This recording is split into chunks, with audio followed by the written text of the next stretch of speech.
अस्सलाम वालेकुम जी, welcome to MTR diary. जैसा कि आपको मालूम है आज 25 सितंबर की तारीख 25 सितंबर मेरी ज़िंदगी का एक मतलब मुश्किल तरीन दिन 25 सितंबर 2016 को मेरे वालिद साहब इस दुनिया फ़ानी से कूच कर गए।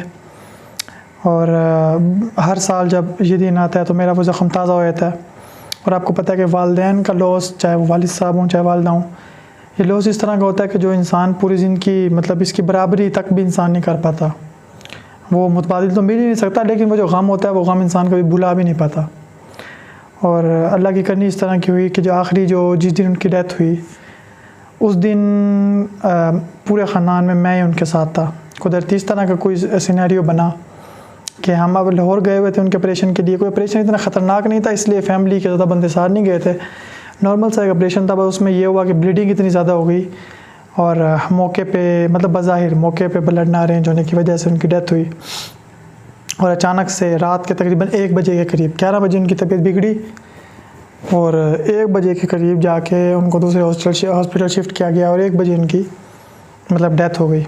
1 या 2 बजे का टाइम था और उस वक्त तकरीबन लोग सो भी रहे थे, मतलब जितने रिश्तेदार वगैरह हमारे थे वो सो रहे थे। तो लोगों को मतलब बताना, मेरी भी इतनी हालत नहीं थी कि मैं एक को मैसेज करता या कोई मामलात होते।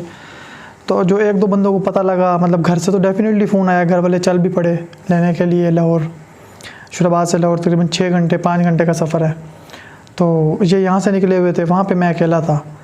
और वो जो 2 बजे से लेके मतलब घर वाले पहुँचे होंगे कोई 5 बजे के करीब, वो जो 3 घंटे थे वो मेरी ज़िंदगी के मुश्किल तरीन घंटे थे कि उसमें मैं ना फ़ोन पे किसी से बात कर सकता। मेरी अपनी तो इस तरह की हालत ही नहीं थी कि मैं किसी को फ़ोन करता। मुझे किसी की आस ले नहीं रही थी क्योंकि सब सोए हुए थे, किसी को पता नहीं था कि क्या मामला हो चुका है। सो वो एक बड़ा मुश्किल सा टाइम था। बंदा कुछ मतलब ना मोबाइल यूज़ करने का भी होश नहीं होता बंदे को। और मतलब सिर्फ मैं था। अच्छा, अस्पताल भी खाली था, वो प्राइवेट हॉस्पिटल था। रात के टाइम हॉस्पिटल भी ऑलमोस्ट खाली था। मैं प्लस सामने मेरे वालिद साहब की मैयत पड़ी हुई थी। और वो 3 घंटे जो थे मेरी ज़िंदगी के मुश्किल तरीन घंटे थे। और उसमें मुझे याद ही नहीं है, वो दिमाग मेरा इतना माऊफ था, मुझे याद ही नहीं है कि मैं उन 3 घंटे क्या करता रहा, क्या सोचता रहा, नहीं पता। बस पता नहीं कैसे गुज़रे, वो बड़े भारी थे जैसे भी गुज़रे। खैर फिर वो फैमिली आई और वो मतलब सारा मामला हुआ। तो बड़ा एक मतलब जब इसको मैं याद करता हूँ तो बड़ा एक ख़तरनाक और बड़ा अजीब व गरीब सी सूरत हाल हो जाती है। तो खैर वो मतलब वालिद साहब की शान में तो इंसान जितना बोले कम है। और ख़ास तौर पे मेरी जो अटैचमेंट थी मेरे वालिद साहब से बड़ी स्पेशल थी वो, क्योंकि वो मेरे वालिद साहब भी थे, प्लस मेरे साथ उनकी दोस्ती वाला बहुत मामला था। यानी मैं उनसे इतनी फ्री गपशप करता था, यानी तमाम बहन भाइयों में सबसे ज़्यादा मेरी फ्री उनसे गपशप थी। और इवन एंड पे चूँकि वो एंड पे कुछ अर्सा बीमार थे 2-3 साल, उनके साथ मेरा बड़ा क्लोज़ टाइम गुज़रा। सो मैंने उन 2-3 सालों के अंदर, मैं चूँकि उस टाइम यूनिवर्सिटी मेरी स्टार्ट हुई थी, उससे पहले एफएससी का दौर, वो जो 3 साल थे उसमें बहुत कुछ मतलब सीखने को मिला। उन दिनों पे जब ज़रा बंदा जैसे जैसे बड़ा हो रहा होता है, चीज़ें देख रहा होता है, सीख रहा होता है। चूँकि मेरे वालिद साहब उर्दू के प्रोफेसर थे, राइटर भी थे, तो उनका मुताला बहुत वसी था। सो इसलिए मैंने उनसे बहुत कुछ सीखा दीन से। मतलब मेरे लिए वो गूगल और इंसाइक्लोपीडिया की हैसियत थी उनकी। और इवन गूगल जो है वो भी आप कोई चीज़ सर्च करें तो उसके बारे में इतनी सारी आरा आती हैं कि आप पढ़ते पढ़ते हैरान हो जाते हो। जो मोस्ट रिफाइंड अगर कोई चीज़ आपको कहीं से मिल जाए तो आप बड़े खुश होते हो। मेरे वालिद साहब की वो शख्सियत थी मेरे लिए कि मैं उनके सामने एक टॉपिक रखता, उस पर वो जो है ना दी बेस्ट दुनिया की जो बात और जो मालूमात होती थी वो बताते।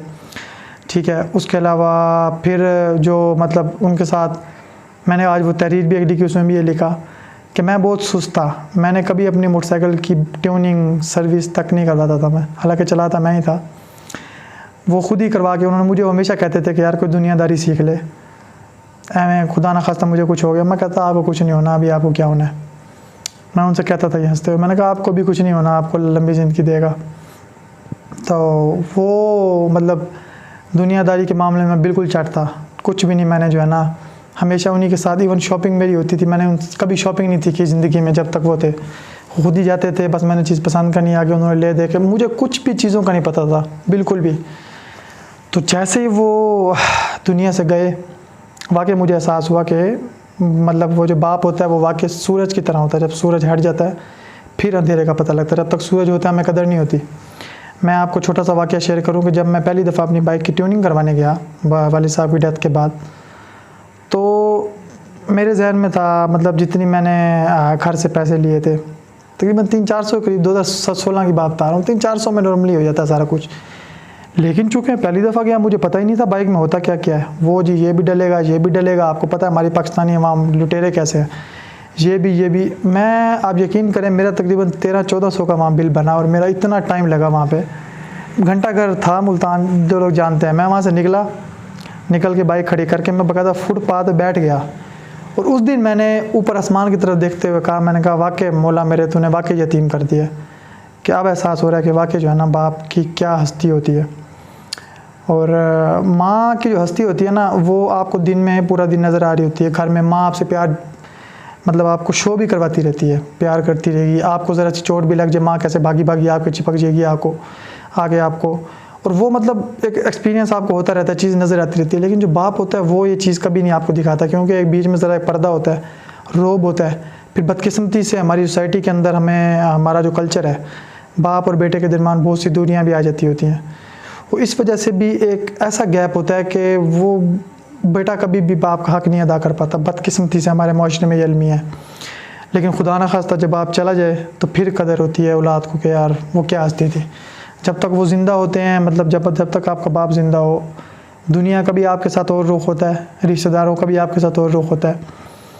आप एक किस्म के सुकून से जी रहे होते हो। लेकिन जैसे ही वो हस्ती जाती है बीच से, आप पे पहाड़ टूटते हैं, आपको हर जगह से जूते पड़ते हैं।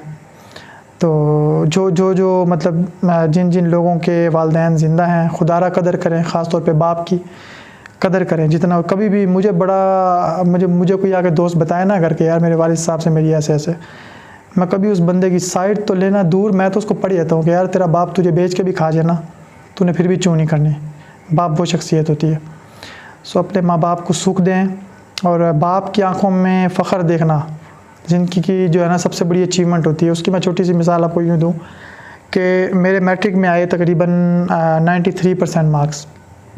तो मुझे, चूँकि मेरे वालिद साहब गवर्नमेंट सर्वेंट थे, तो वो गवर्नमेंट सर्वेंट के बच्चों के अगर इतने मार्क्स आए तो उनको 50,000 स्कॉलरशिप मिलता था। 2013 की बात है। तो वो मेरी पहली अचीवमेंट थी शायद ज़िंदगी की। वो जब आया चेक, मेरे पापा के हाथ में चेक था, तो उन्होंने, मैं जैसे एंटर हुआ, उन्होंने ना यूँ हाथ बढ़ा के मुझे गले लगाया। तो वो मेरी ज़िंदगी का एक ऐसा नाकाबिले फरामोश वाक़या है कि मुझे उस दिन इतनी खुशी हुई। मैंने कहा यार मेरी वजह से मेरे बाप को खुशी हुई है। तो मैं दुआ करता था कि या अल्लाह मुझे ज़िंदगी में कहीं ऐसा मकाम दे कि मेरे वालिद साहब को दोबारा मुझसे ऐसी कोई खुशी हो। फिर बदकिस्मती से उस तरह का दोबारा कोई मौका नहीं आया, क्योंकि एफएससी में तो मेरे बड़े कम नंबर आए और आगे मैं कुछ कर ही नहीं सका। अब यूनिवर्सिटी स्टार्ट हुई थी, वालिद साहब चल बसे। लेकिन ऐसा जो लम्हा होता है तो बड़ा एक मतलब नाकाबिले फरामोश वाक़या होता है। प्लस जो मेरे नज़दीक एक बाप सबसे ज़्यादा चीज़ जो दे सकता है, सबसे अहम वो होती है कि अगर वो आपको अच्छा नज़रिया दे दे, अच्छा अकीदा दे दे, प्लस सोसाइटी में इज़्ज़त दे दे। जो बाप की तरफ से दी गई इज़्ज़त होती है, जो आपको सोसाइटी में मिलती है, यानी अगर मैं बाहर निकलूँ, मैं अपने बाप के नाम से पहचाना चाहूँगा, मेरे बाप की नेक नामी है मेरे बाप की, तो वो जो औलाद के लिए गिफ्ट होती है वो असल मिरास होती है औलाद के लिए। उससे बढ़ के कुछ नहीं होता। सो बहुत बड़ी वीडियो हो गई, अभी तो मैं बहुत बातें और भी करनी थी, लेकिन जो भी है कदर करें अपने वालिदैन की। अल्लाह आप सबके वालिदैन को जो सलामत हैं लंबी ज़िंदगी दे, और आप लोगों को उनकी खिदमत करने का मौका दे, जन्नत कमाने का मौका दे।